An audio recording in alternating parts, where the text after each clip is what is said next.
Pay প্রেয়ত্ব প্রার্থনা আর প্রেয়ত্ব স্বীকার করা। ফিন্ড অর্থ রং করা আর ফেন্ট অর্থ আবদ্ধ। পিস অর্থ টুকরো আর পিস অর্থ শান্তি। ফাট অর্থ অংশ আর ফাট অর্থ ধৃত বা ফাজিল।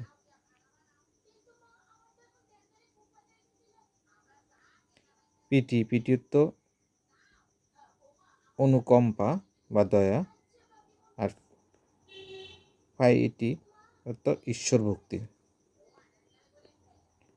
পোটার অর্থ কুম্ভকার আর পোটার অর্থ মোটে বা ধারবান। প্রিন্সিপাল অর্থ কলেজের অধ্যক্ষ আর প্রিন্সিপাল অর্থ মূলনীতি। প্রেসিডেন্ট অর্থ সভাপতি আর প্রেসিডেন্ট অর্থ পূর্বগামী। প্লেন অর্থ মসৃণ আর প্লেন অর্থ সমতল। পার্সন অর্থ যাজক আর পার্সন অর্থ ব্যক্তি।